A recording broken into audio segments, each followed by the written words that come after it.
Welcome to the 3PL Summit. Today we have Lindsey Graves, owner and CEO of Sunset Transportation. Hi, Lindsey. How's it going? Hi, Mary. Good to see you. It's great. Thanks. How are you?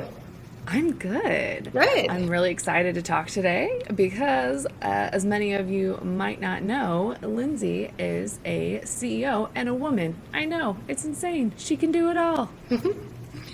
But to start, Sunset is a family business, and since the torch was down to you, what are some of the ways that you've kept the small business feel, the family vibes, those family value environment, while growing to have multiple offices, a cross-border customs warehouse in Laredo, and almost run out of room in the brand new building that you bought? Well, Mary, my biggest focus, even before the torch was passed down to me, was on our culture. Our business is about our people, so an engaged team is what makes us successful. So the easy answer is for us to do a lot of happy hours and outings. That's what any company can do. But really where I feel like we make an impact on our culture is by really living our core values.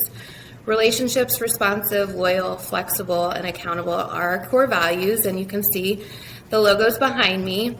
They're not words that just appear on a wall, but they're something that we really actually try and live day to day in our company. We have a core value reward program where any team member at any time can nominate another team member for a core value. And they have to give an example of why that team member was nominated for the core value. And we use that program to display the actions of our core values to the team, to the company. And so everybody every day gets to see how team members are living our core values. Another thing I work really hard at is the communication and the transparency of information across the entire company. So I'm constantly working hard to make sure our branch offices and our agent offices are included in every kind of communication or activity that we do. It's got to be inclusive of everyone. You can't just say, here in St. Louis, we're doing something. We literally have to include the entire company to make sure that the culture is consistent across the company. So another example of what we do is we have a culture club where there's a team member from every branch office that's included in this group. And that person's job is to make sure that as we do engagement activities, that they carry those activities through their branch office. So I'm the keeper of the culture, I should say, and my job is to make sure that it is always the best environment to work in. So I think that you guys have, like you mentioned, the culture is very important, other things like that. A lot of companies now are experiencing a lot of issues with that as they are moving into more employees working remotely, hybrid schedules, managing different offices. And so more people are kind of like, well, we had this great culture in office before the pandemic started, and then everybody went remote, and now everyone's back, but also kind of not back, but also back only sometimes. So how have you guys kind of managed to keep that culture throughout the back and forth? Because I know Sunset's been home for a little bit, back for a little bit, home for a little bit. Certain departments are home for a little bit. How have you guys managed to kind of thread the balance between the two? Flexibility is key. That is for sure. I think we've always worked hard to create a flexible environment because flexibility, like I said, it's key to making a good work environment. But I think COVID has helped shape the landscape of the workforce even more to make it more so a norm. We don't stand out as much, I think, as we used to because it's pretty normal these days. So really, we have to make sure that we are doing engagement activities, for example, where it's a remote compatible. It's not easy. I mean, it's easy to bring in lunch every day, or not every day, but it's easy to bring in lunch for everyone. But, we're having to send lunch to people's homes now. It takes a lot more time and energy, but if we work hard at it, it works. And it's no different. Yeah, it's one of those where the remote workers feel just as important as the people that are in the office, and they get the same perks and they get everything like that. And I think that that's nice that you guys have kept that in the forefront of your mind instead of just well, they're remotely working, so we'll see them when we see them. Exactly. Yep. Good question. So, as you guys, since the torch was officially passed to you, you are now the owner and CEO of Sunset, which means that you guys are now a woman-owned business. Was there any sort of pushback in the industry from other companies, customers, prospective customers, when Sunset went from male-owned to female-owned? Was it a positive, negative reaction? It was very positive. There was no pushback at all whatsoever. In fact, I will say the coolest thing about our industry is the amount of support from competitors and peers. There was so much support and excitement. I will say a fun story is back in 2010 when I went to my first TIA conference with my dad. I remember walking the hallways of the conference and just feeling like a lone ranger. I was like one of the only females and one of the only young females at that. Nowadays, I go to the TIA conference and it is filled with so much diversity, so many women. It's so exciting, and our industry has really continued to embrace diversity and get excited about it. So I witnessed it on LinkedIn when I announced the change, and it was incredible the amount of support I received. I will say though that like over the last maybe I guess even just like the 10 years, people have like the transportation industry has kind of gone from being like we're a boys club and we're rough and tough and blah blah blah. It's kind of as an industry just kind of been like, yeah, just like if you do a good job, like you're good. Like it's kind of been more about like show me the work that you're doing, show me what you're capable of doing, and that's how I know that you're good and qualified for this to be in this industry, not just because you're a man and wear pants. Exactly. I love it. So one of the unique things about Sunset is that a lot of the director level leadership is also female. Is that something intentional to give more women opportunities for advancement in higher level jobs? Or is that just like a unique byproduct of having extremely qualified people that also just happen to be female?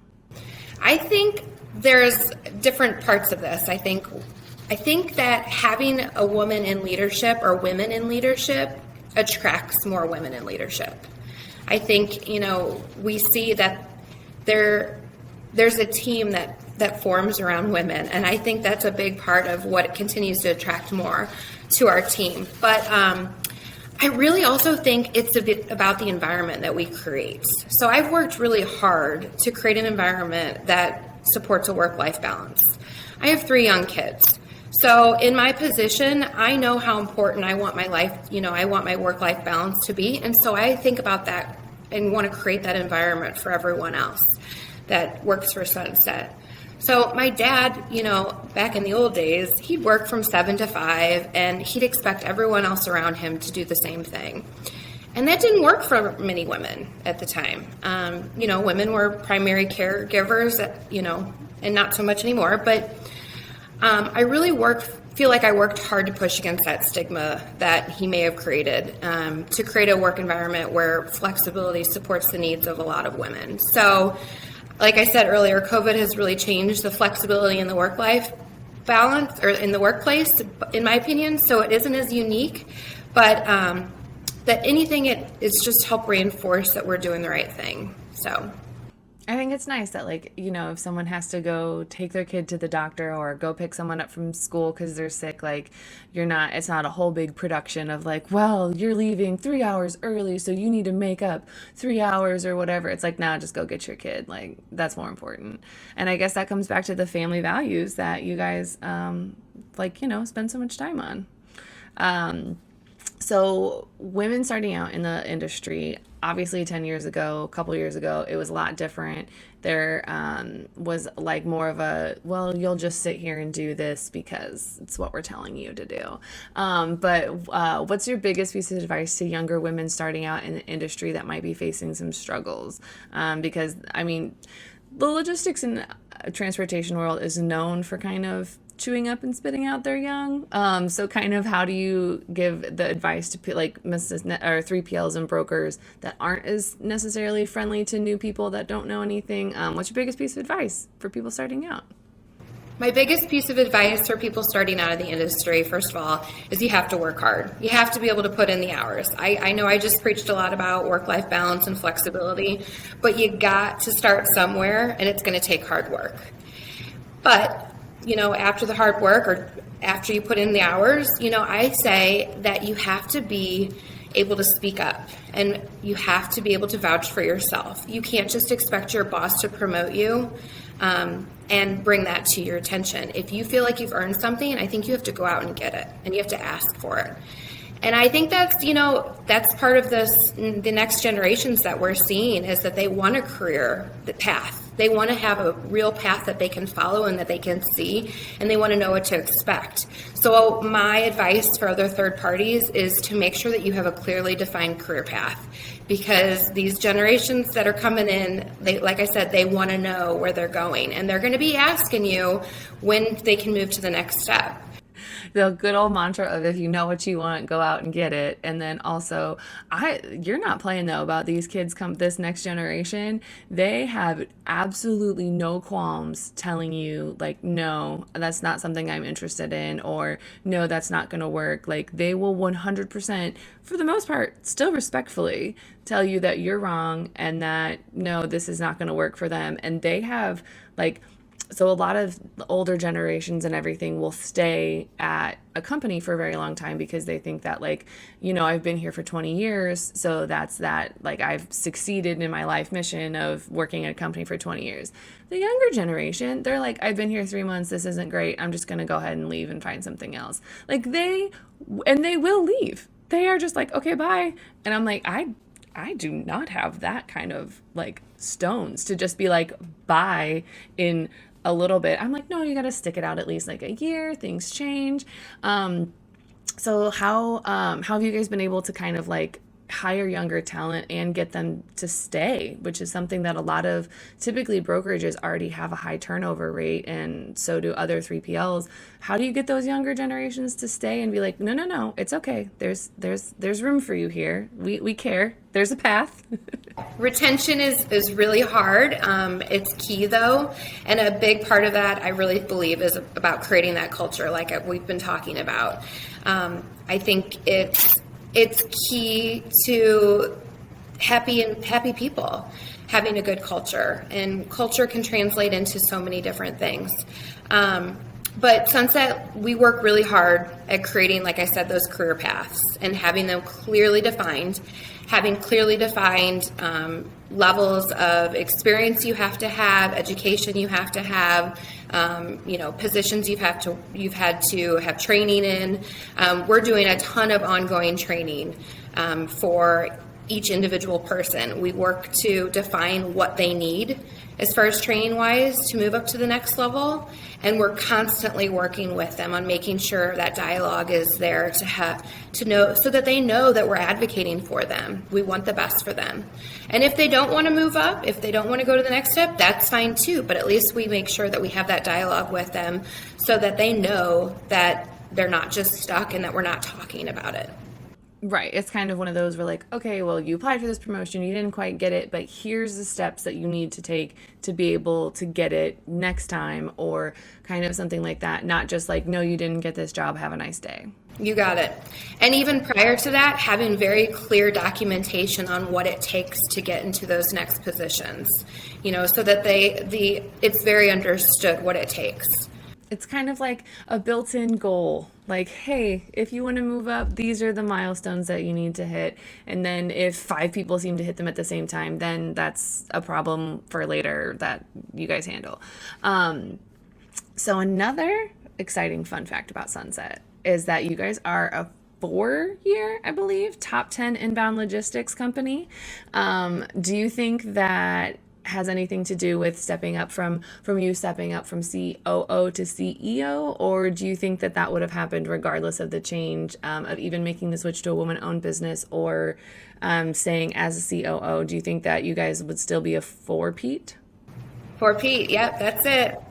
Mary, I cannot take any credit for the top 10 award. I cannot. It is all about our people. We are a competitive bunch, and once we hit that first recognition, that first year, everyone wanted to continue to improve on it. We seriously have a continuous improvement culture where we never stop learning, we never stop growing, and so that was evident with the 4PL, or the top 10 award. So every year we just continue to get more and more competitive about it, and we keep climbing the ranks. So I'm super excited about it. It's a really powerful recognition, and we really owe it all to our people and the relationships that they have with their carriers, customers, and peers. You mean a 3PL is competitive? What? I've never heard that before in my entire life. So competitive. But that's exciting. I hope you guys get on the list again, because you guys were tied for 4th last year. Yep. So here's hoping that you break the top 3 this year. Thank you. Thank you. All right. Well, I think that's all that we have today as we're coming to the end of our time. Thanks so much for being here today. Thanks, Mary. It was really fun. Good talking to you.